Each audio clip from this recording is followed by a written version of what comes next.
일어나라 깨어라 하는 말씀은 2절에서 너는 일깨어 그 남은 바 죽게 된 것을 죽게 하라 말씀하셨고, 그리고 3절에서 만일 일깨지 아니하면 내가 도둑같이 이르리니 하는 말씀에서 일어나라 깨어라 이런 제목을 삼았습니다. 앞에서 이미 에서버두 4개의 교회의 이야기를, 그 교회에 보내는 편지들에 대한 말씀을 나누었습니다. 5번째 오늘 사대 교회에 대한 말씀인데, 첫 번째 에베소 교회에서는 자칭 사도 니골라당 이런 공격이 외부에서부터 있었죠. 그 다음에 서머나 교회는 환난과 궁핍과 사탄의 회당이라는 외적 공격이 있었습니다. 버가모 교회는 사탄의 권좌가 거기에 있었다 그러고, 그리고 발람의 교훈과 니골라당의 교훈이라고 하는 외적 공격이 있었고, 심지어 안디바라고 하는 교회 지도자가 순교를 당하는 일도 있었습니다. 지난 주일에 두아디라 교회는 이세벨의 유혹이라고 하는 이런 또 우상 숭배의 유혹이 외적으로부터 있었다고 하는 것을 말씀을 드렸었는데, 오늘 사대 교회의 특징은 외적 공격에 대한 언급이 전혀 없다는 것입니다. 이단이라든지 환란이라든지 박해라든지 궁핍이라든지 이런 게 없어요. 어떻게 보면 우리가 가장 꿈꾸는 그런 교회가 아닐까 생각이 들어요. 외적인 공격이 없고 가난하지도 않고 늘 부유하고 교양이 넘치고 이단도 없고 정치적인 압박도 없고, 이런 교회니 이게 정말 우리가 꿈처럼 생각하는 그 Church of Dream이잖아요. 이런 상태면 정말 꿈의 교회다 이렇게 생각되는 그런 이 교회 아니겠습니까? 근데 주님께서는 물론 그런 상태에서 최적의 상황을 유지할 수 있으면야 상관없겠죠. 처음에 예수님을 믿었으니까 아무튼 교회가 생겼을 거 아니에요. 처음에 구원을 확신했으니까 예수님을 믿기 시작했을 거 아니에요.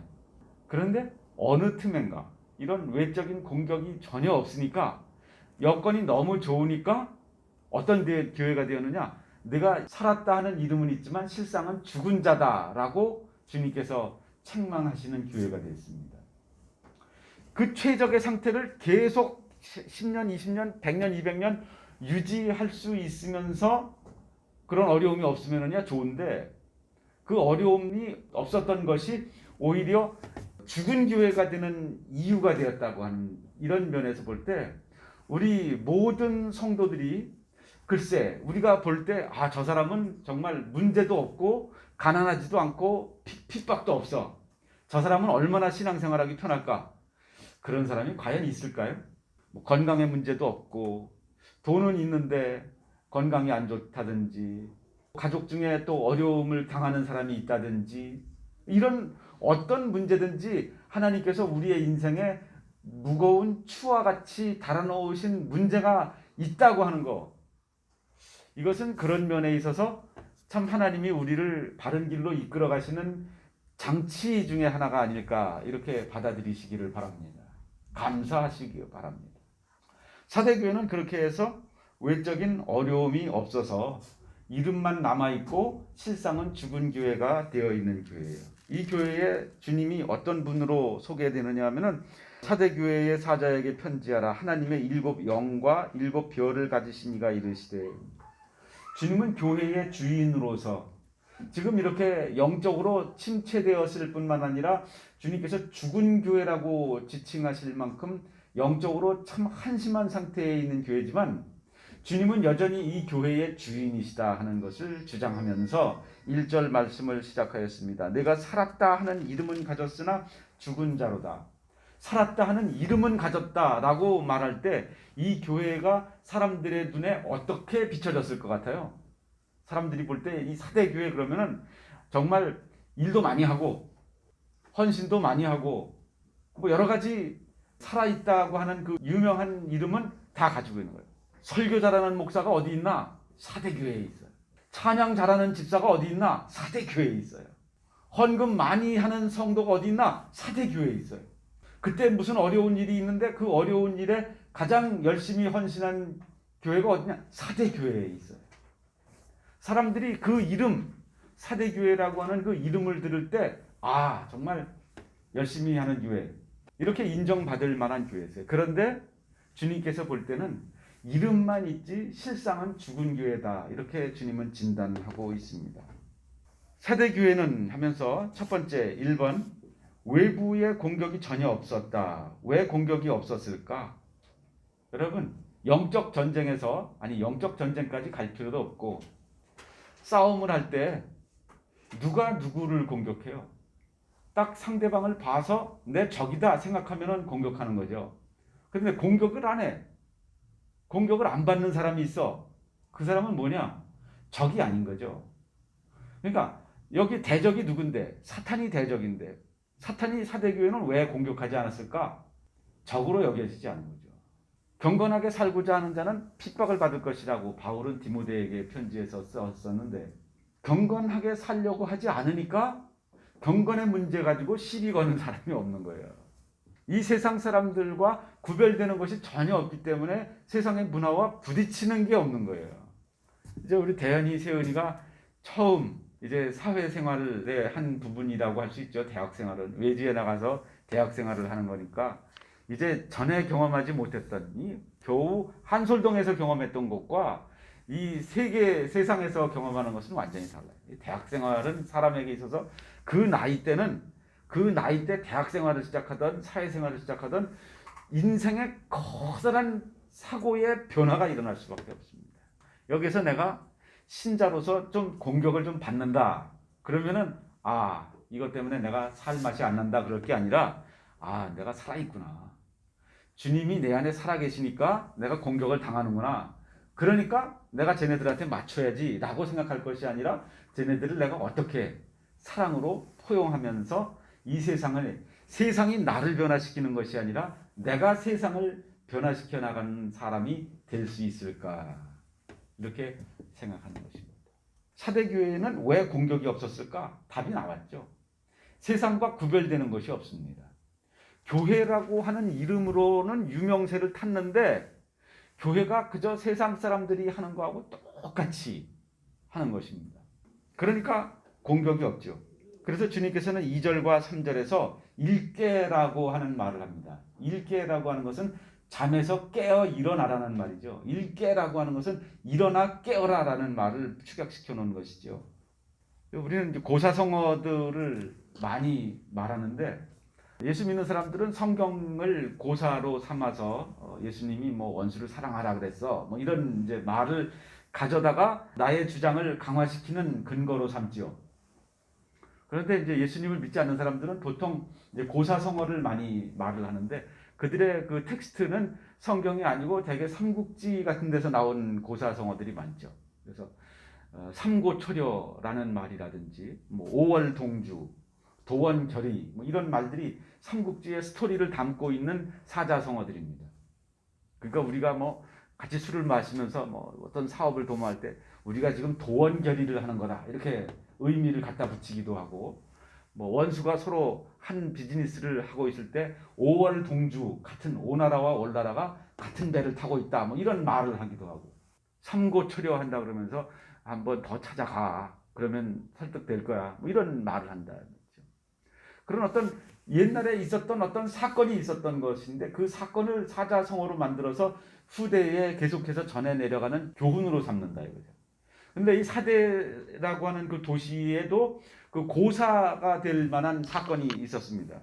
이 성은 고대 시대에서부터, 기원전 수백 년 전서부터 리디아라고 하는 한 왕국이었습니다. 이 왕국은 거기에 그 강물에서 금가루가 흘러내려왔다나 그래가지고 옛날이나 오늘날이나 금을 쉽게 구할 수 있으면은 그것이 얼마나 부의 근원이 될 수 있겠어요. 그래서 그 도시는 유유자적하면서 평화로운 삶을 살았어요. 더군다나 아주 깎아지를 듯한 절벽 위에 세워져 있는 성이었기 때문에 난공불락이에요. 누가 쳐들어올 수가 없는 그런 성입니다. 그러니까 얼마나 마치 예루살렘이 옛날에 그런 지형으로 여부수 족속들이 그렇게 교만했죠. 근데 다윗이 거기를 정복했었죠. 사대성이 딱 그런 모습이었습니다. 그런데 기원전 547년에 페르시아의 고레스 왕이 이 사대성을 침략을 하는데, 2주일 동안을 포위를 하면서 그 성에 물자가 공급되지 못하게 하고 나가지 못하게 하고 하면서, 그런데 저 위에서는 조롱만 하고 있어요. 너네가 올라오면 용하지, 이렇게 조롱하고 있어요. 그래서 고레스 왕이 병사들에게 특별 포상을 제안했습니다. 저기로 올라가는 길을 찾는 사람이 있으면 내가 포상을 하겠다. 그래가지고 병사들이 매의 눈을 가지고, 독수리의 눈을 가지고 그 성을 뚫어지게 2주일 동안 쳐다보고 있는 거예요. 저 높은 곳을.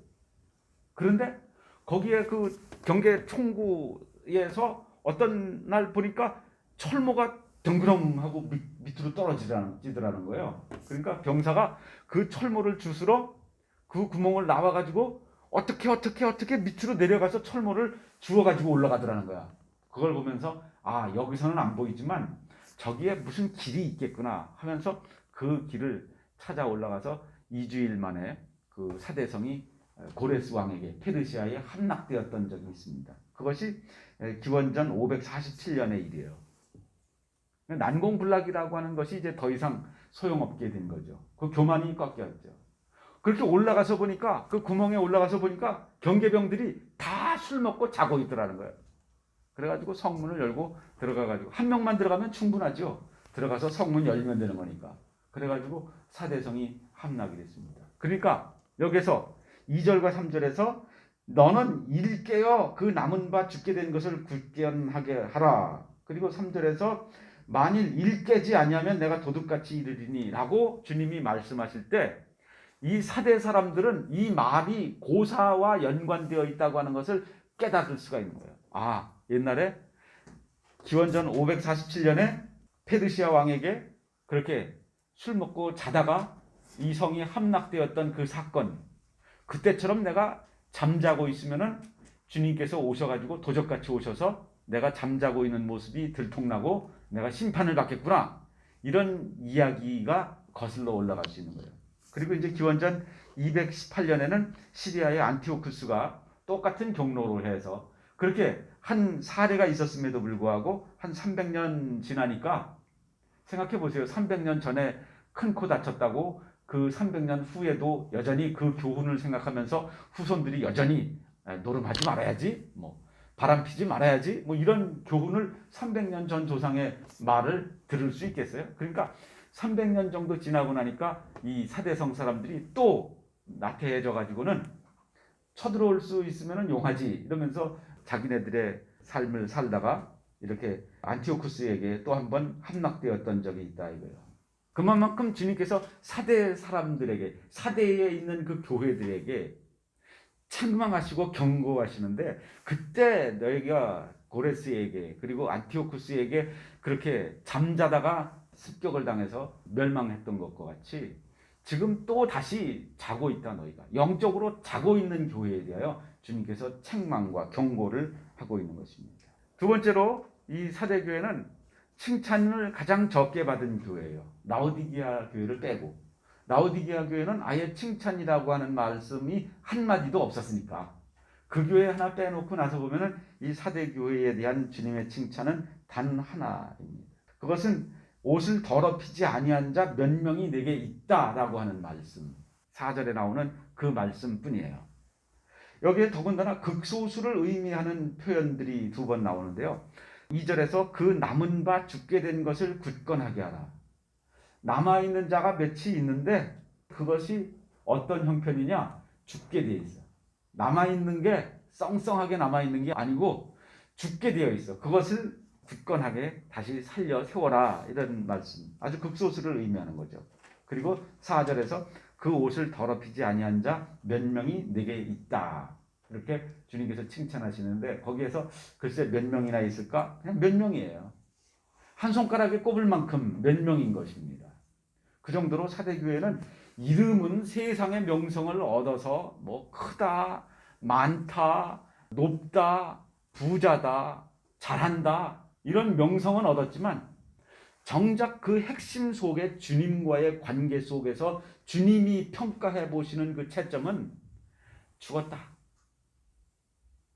이제 그 남은 거가 겨우 남은 게 몇이 있는데 걔네들도 죽어간다, 그러는 것이죠.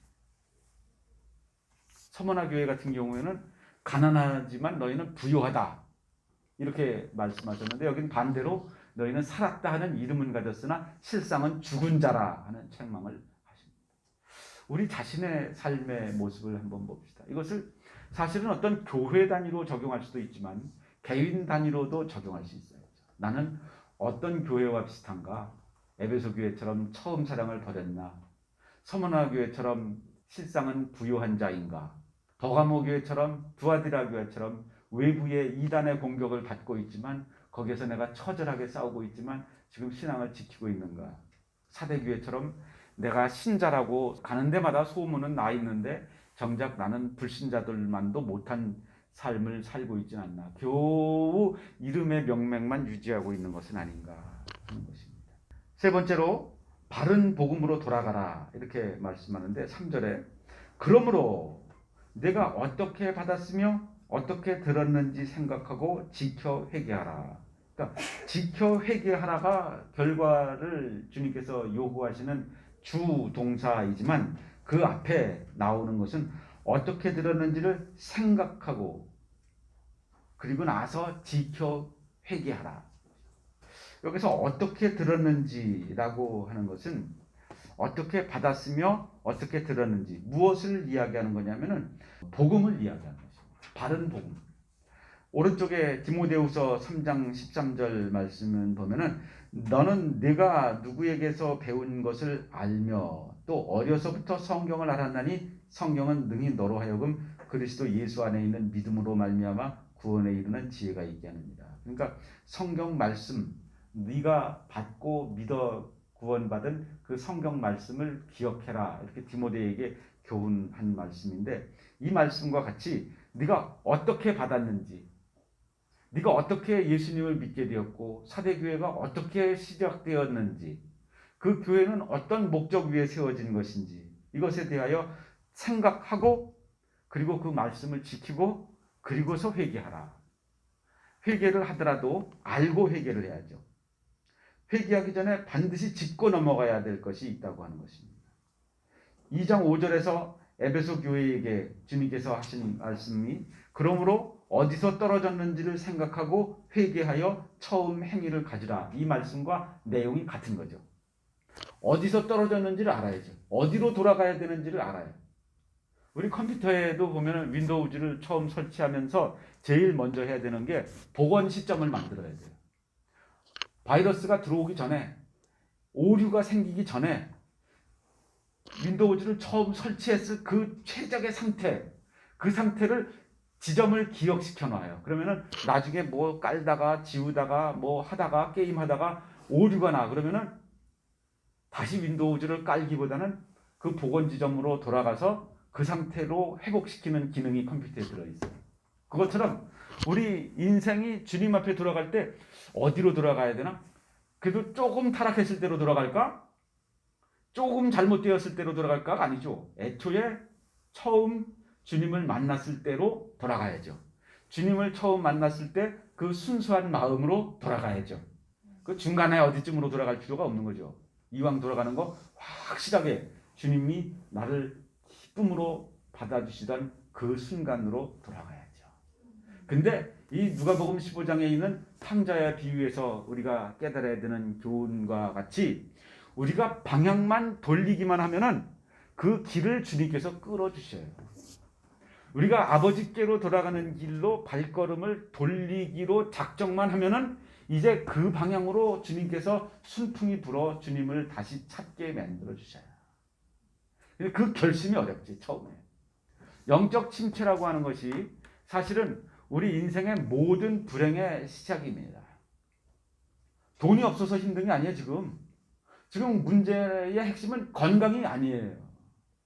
문제는 영적 침체, 즉 주님과 관계가 멀어진 것이 우리 직장에서 겪고 있는 어려움의 문제, 자녀와 갈등을 겪고 있는 문제, 물질과 갈등을 겪고 있는 문제, 이게 영적 침체가 근본적인 원인입니다.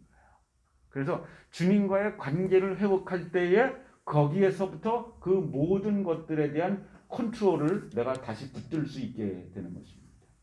주님께서 아담에게 창세기 1장 28절에서 말씀하신 것은 생육하고 번성하고 충만하고 땅을 가득하고 지배하고 다스리라는 건데, 그것이 언제 잘못되었느냐? 범죄함으로 그것이 안 되기 시작한 거예요. 말을 안 들어.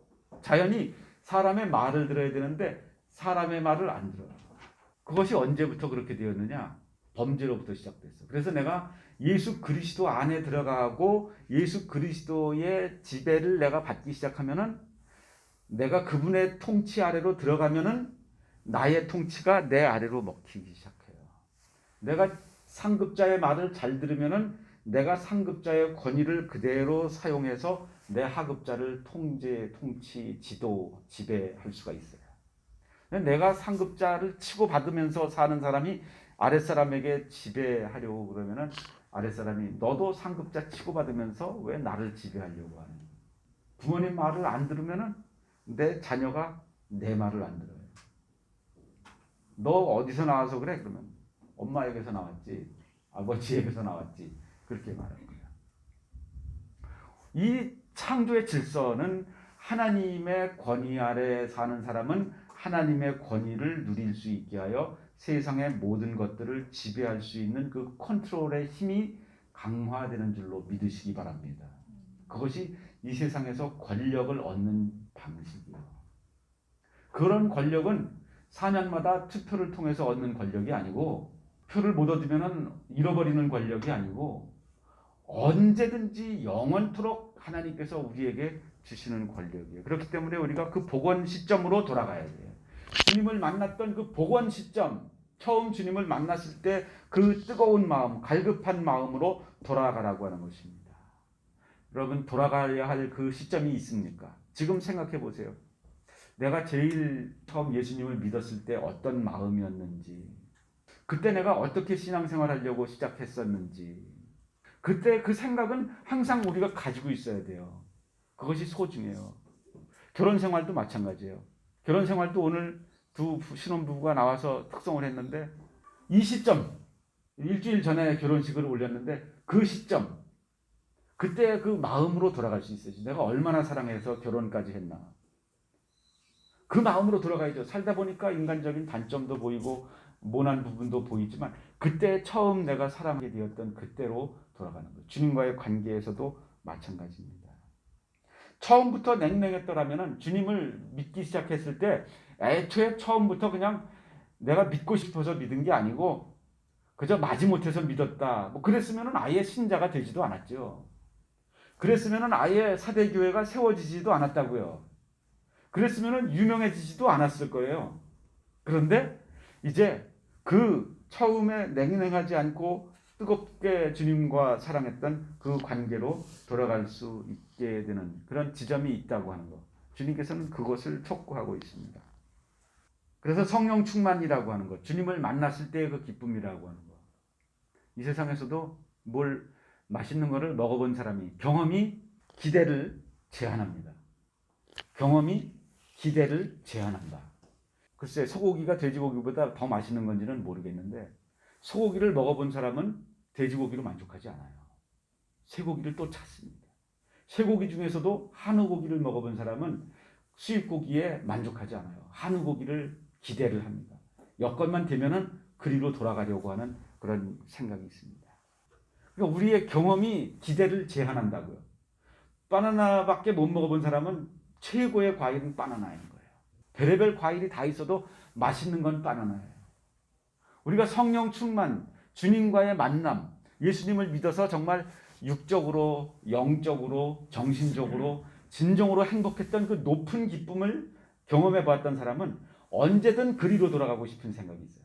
그런데 그저 건강을 얻어서 돈을 벌어서 행복했던 그 시점을 알았던 사람은, 그 이상의 행복을 모르는 사람은 겨우 복원 시점이 그때로밖에 돌아가지 못해요. 경험은 기대를 제한합니다. 제가 오늘 아침에 만든 말이에요. 그래서 우리가 어디로 돌아가야 되는지, 바른 복음으로 돌아가야 된다.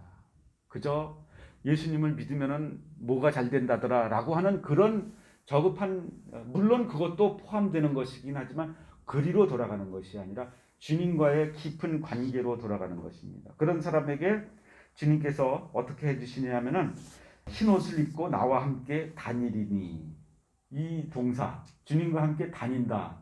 그래서 가만히 좀 앉아있지 않고 왜 다니나. 여기서 말하는 주님과 함께 다닌다고 하는 것은 주님과 함께 모든 활동을 같이 한다고 하는 거죠. 이것이 주님께서 그 합당한 자들에게 주님과의 그 처음 관계로 돌아가기를 사모하는 자들, 그리고 돌아간 자들에게 너희가 정통 복음으로 일어나 깨어나서 회개하고 주님의 복음으로 어떻게 믿었는지, 어떻게 들었는지, 어떻게 받았는지 그 바른 복음으로 돌아오는 자에게 약속해 주시는 것입니다. 나와 함께 다닐 것이다. 주님과 함께 다니면 됐죠. 어디는 안 가겠어요? 주님과 함께. 직장도 같이 가고 학교도 같이 가고 놀 때도 같이 놀고 일할 때도 같이 일하고 잘 때도 같이 자고 싸울 때도 같이 싸우고 슬플 때도 같이 슬퍼하고, 주님이 나와 함께 다니리니 라고 하는 말씀, 이 말씀이 여러분들에게 위로가 되십니까? 그 말씀에 위로를 받으시기 바랍니다. 주님이 함께 하시면 되는 거예요. 내가 내 배우자와 함께 있으면 되는 거죠. 어디 먼 도시를 갔어. 그런데 오늘 저녁에 집에 못 돌아가. 그런데 배우자하고 같이 왔어. 그럼 된 거죠. 거기가 집이죠. 내 남편과 함께 있으면 거기가 집이죠. 아멘. 내 아내와 함께 있으면 왜 늦게 돌아다녀? 왜 밤늦게 돌아다녀? 그런 소리 말할 사람도 없고 문제도 될 것도 없어요. 주님이 어디나 내가 너와 함께 다니리니, 이런 말씀. 흰옷을 입힌다고 하는 것은 윤리적으로, 도덕적으로, 영적으로 주님의 마음에 드는 사람을 말하는 거예요. 그런 사람은 생명책에 기록을 하는데, 생명책이라고 하는 것은 고대 도시들은 그 주민등록책이 있다네요. 주민의 명부가 등록되어 있는 책이 있어. 아무튼 그것은 시민권을 상징하는 것입니다. 그래서 무슨 일이 있을 때 특혜도 그 사람이 받는 것이고, 그리고 책임도 이 사람들이 지는 것입니다. 생명책에 기록된다고 하는 것은 어떤 성의 시민권과 같이 주님께서 우리에게 너는 천국의 시민권을 가진 자다라고 하는 이름을 보장해 주신다고 하는 것입니다. 주님이 이런 사대교회의 고사를 떠올리는 말을 가지고 경고하시는 이유는 무엇이었을까? 일깨어라. 야, 기원전 547년에 졸다가 고레스에게 당했지? 너네 지금 또 졸다가 원수에게 먹히게 생겼어. 그러니까 다시 일어나 깨어서 너희가 어떻게 들었는지, 어떻게 믿었는지 그 바른 복음으로 돌아가. 지금 자고 있는 데서 일어나란 말이야. 주님께서 일깨라고 말씀을 하십니다. 오늘 이 주님과의 만남 속에서 주님이 내가 너와 함께 다니겠다. 그러니까 일어나 깨어라. 주님 말씀에 새롭게 마음을 잡으시고 주님과 동행하는 귀한 신앙생활 되시기를 바랍니다. 주님과 동행한 사람들의 이야기, 창세기 5장 21절의 에녹 이야기, 그리고 6장 9절의 노아의 이야기, 하나님과 동행했다는 표현이 있습니다. 오늘도 주님과 동행, 주님과 함께 다니시는 행복한 교회, 살아있는 성도 되시기를 바랍니다. 하나님 아버지 감사합니다. 오늘도 일어나 깨어나 주님을 동행하기를 원합니다. 주님과 함께 다니기를 원합니다. 그 기쁨이 우리 성도들에게 영원토록 계속되게 하옵소서. 감사드립니다. 예수님의 이름으로 기도드립니다.